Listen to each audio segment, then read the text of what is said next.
Max, our interviews with coaches this week are brought to you by Atavis Rugby Tackling, and we've got quite a coach interview today. We are joined by the head coach of the 5-0 Dickinson Gators. It is Coach John Snelson. Coach, how are you?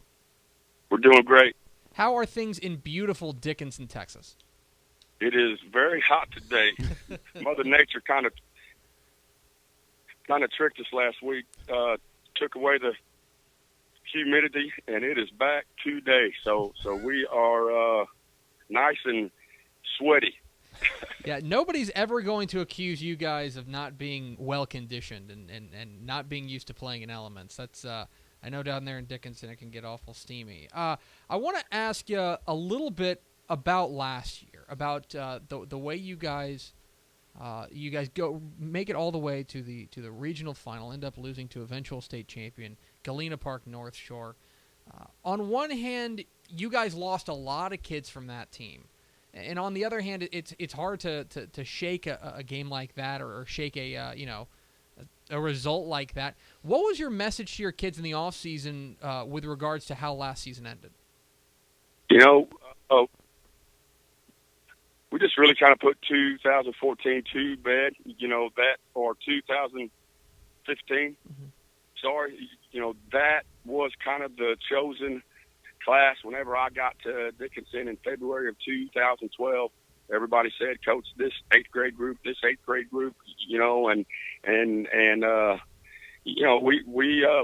truly felt like we had a shot at it. And this group of seniors here has always kind of been the forgotten class. And so, we just truly kind of talked about respect for the 2016 season, because everybody, not just Texas, but even Galveston County was just really saying, Dickinson kind of blew their opportunity, not returning anybody on the offensive side.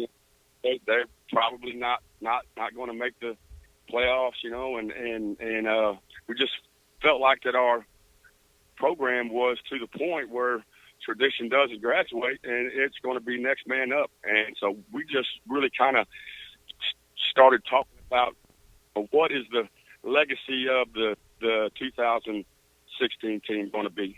And you mentioned it. You guys had to. I think I called you, and when you sent in your questionnaire for Dave Campbell's Texas Football, because you listed 0 starters back on offense, and we just don't see that. We don't see that very often, and yet you guys totally hit the reset button offensively.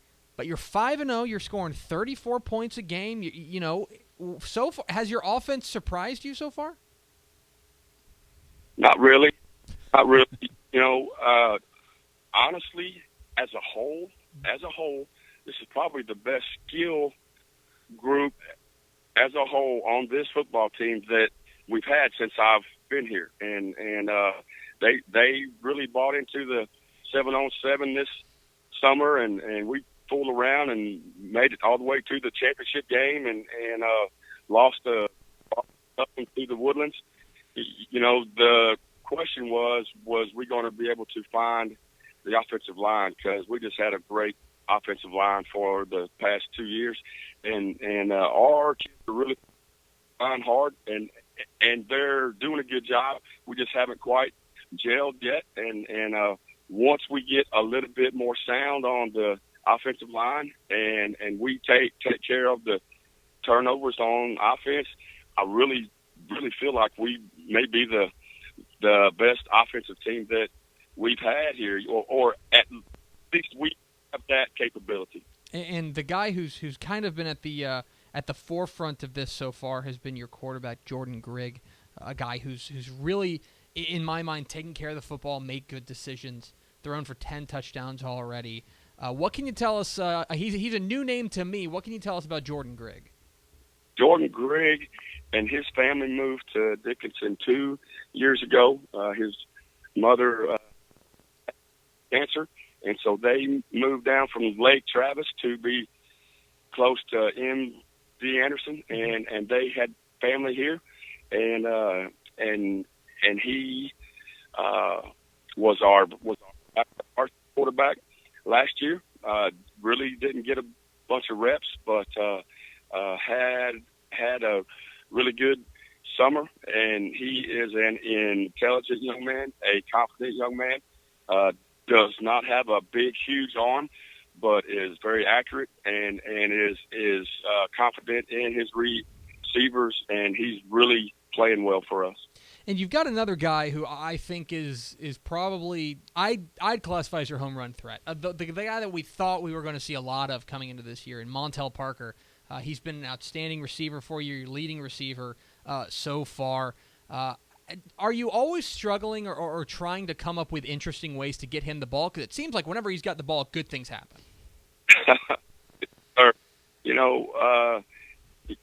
Honestly, Montel's kind of had a tough time of it. He injured a foot late in April, and really didn't get to do anything all summer. Never played a 7-on-7 game with us, and he came back in August and kind of he tweaked the back, and then he got over that. And Gore's Ranch, he got a hip pointer in the second quarter, and he's truly not full tilt yet. He is a tremendous young man. He's an awesome talent, and once we get him well, once again, we have a chance to be better than we've ever been on offense. But honestly, we have a lot of other weapons. We have a bunch of other wide that are really playing well. We have a big sophomore tight end, Jalen Watermeyer, that is just going to be lights out, and have a really good core of running backs, and our H-back, Lathan Simmons, is really the glue that keeps it all together for us. We're really trying to focus on getting as many kids, as many touches as possible, and we're having success so far doing that. We're talking with John Snelson, the head coach of the 5-0 Dickinson Gators here on DCTF Live. Get involved in the conversation, hashtag DCTF Live, and our thanks once again to our friends at Advis Rugby Tackling for sponsoring this interview. And, Coach, of course, when you think about Dickinson football, most people think about defense, and this year you guys got quite a defense already. You've gone up against, in my view, really good offenses. You've gone up against Elkins. You've gone up against George Ranch. You've gone up against two weeks ago. You went up against Friendswood and the cyborg that is Tyler Page. You've come out with wins in all of them, allowing just 11 points a game. Your defense, I can't imagine you're feeling anything less than really proud of what your defense has shown so far. No, our defense has been our backbone since we've been here, and that is by design. Our defensive kids and coaches just really take a lot of pride in being the toughest unit out there, and most times we are. And they have bought into the mantra of total relentless effort, and all of the confidence we have, our swag per se, comes from that defensive unit. Yes, sir. And now I got to ask you about your district. You guys, in my view, and they certainly don't pay me to be right, but in my view, you guys got past the biggest game of the week, or in your district play, and the two best teams in the district when you beat Dickinson a couple of weeks ago. But they are Dickinson. Oh, I'm sorry. When you guys beat Friendswood a couple of weeks ago. Yeah. Now, you guys, but I think you guys have a very sneaky tough game this week.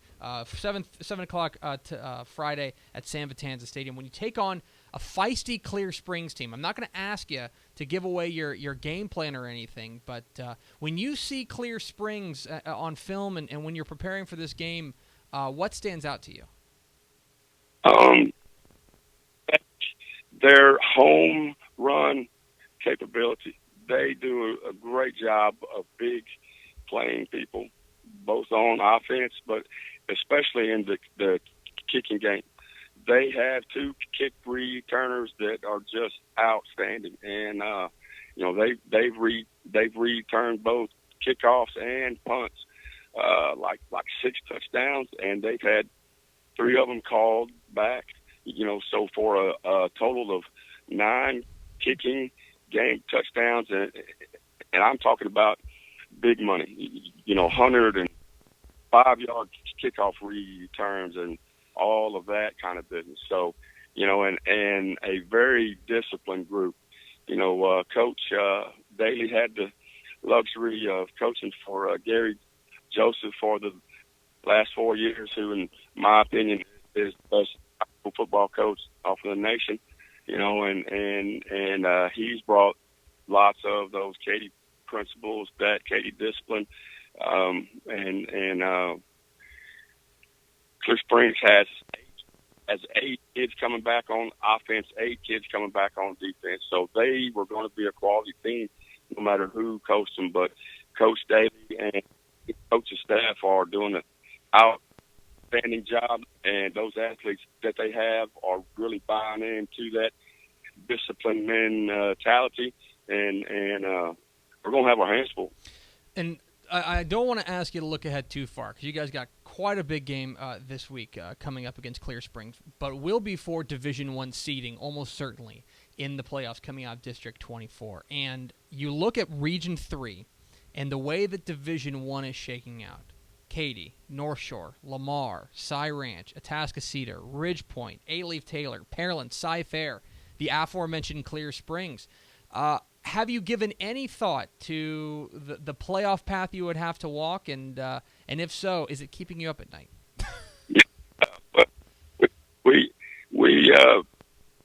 peeked at it, and whenever we saw it, we were like, "Hey, man, we got to take care of our business one week at a time," because honestly, it doesn't matter who it's going to be. Week 1, 2, 3, or 4, man. It's going to be a Donnybrook.